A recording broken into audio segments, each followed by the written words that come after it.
Welcome to Piggy Power. This is the new daily, the Diabslow. So today on Piggy Power, it's Friday evening.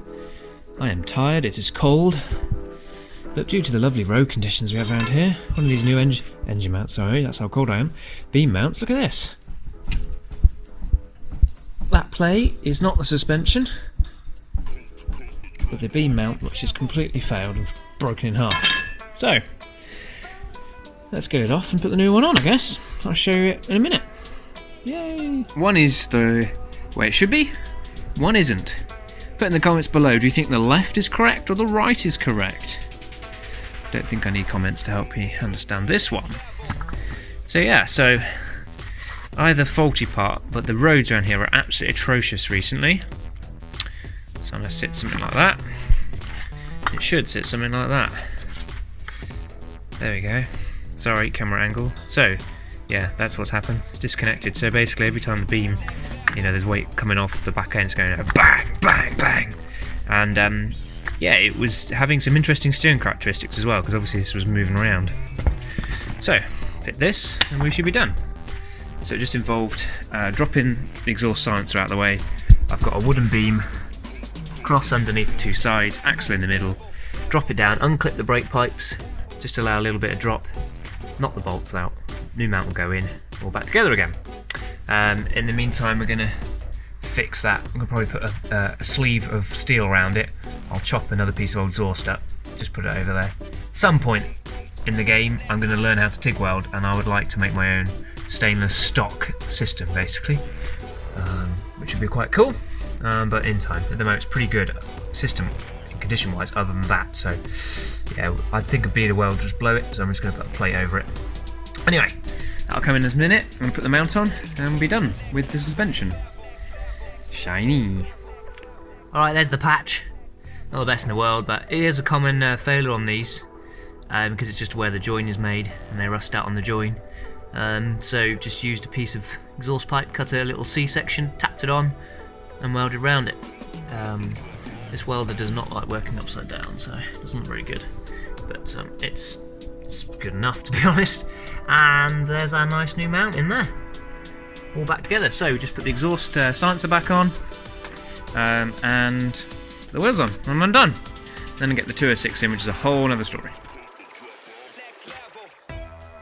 Quick before shot of the wheels with winter tyres, so these are going to become the winter wheels.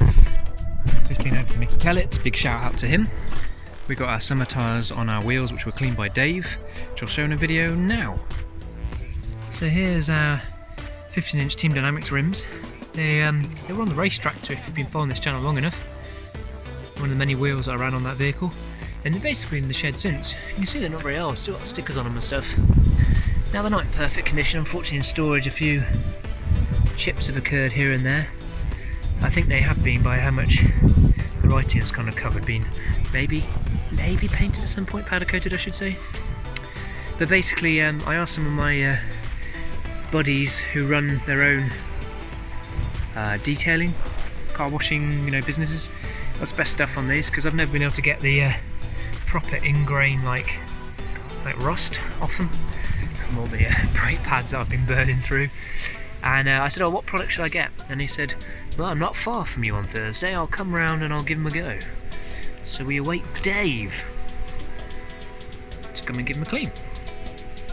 Before I fit them, or trial fit them, I have trial fit them, I need to trial fit them with the tyres to make sure they're going to fit the new car. I'll probably just put a dab of black paint, just from a rattle can, but on a cotton bud, just on the odd chip. It's only around the edges, and the very edges, just obviously where I've taken tyres off, etc. Well, there's one chip there, but they're actually in pretty good nick, so I'm getting them cleaned up. They're looking lovely on the Diablo. Cool. It's not Wheels Wednesday, it's Alloys Thursday. Saving a thing. And you're back in the room. They've got Dusty just sat in the garage all winter, and the tyres look positively brown. So we'll fit them, jet wash them, and give them a bit of tyre dressing.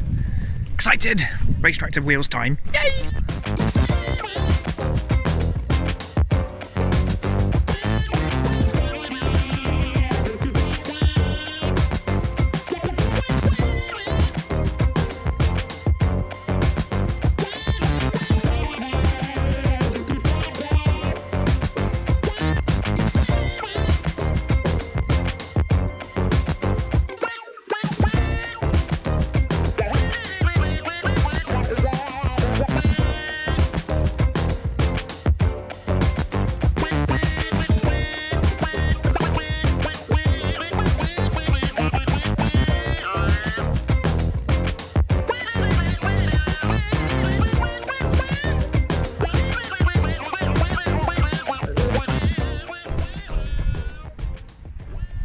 good.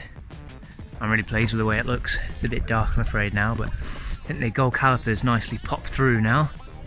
I really love these wheels, man. I know they're like hated by many. Then we just need to do the next couple of mods just to finish how I want my daily to look. And a little black spoiler, if anyone's got one, please let me know, I'll buy it off you. I want to put a little modification on here so I can unhook that and put that in the boot. And we'll do a stainless exhaust at some point just for longevity, not necessarily for sound. But I really like how they look. As I say, the gold pops really nicely through those calipers now. Really pleased with that, and it looks great. And the other benefit I'd sort of forgotten about is that, wow, they are so much lighter than those laser wheels. I can carry 2 of these with 2 tyres in my arms, and I can barely carry 1 laser in comparison. Cool, looking good. Oh, and as regards fitment, absolutely, in my opinion, perfect. Any further, I'd have to roll the arches. Absolutely spot on. I miss these wheels.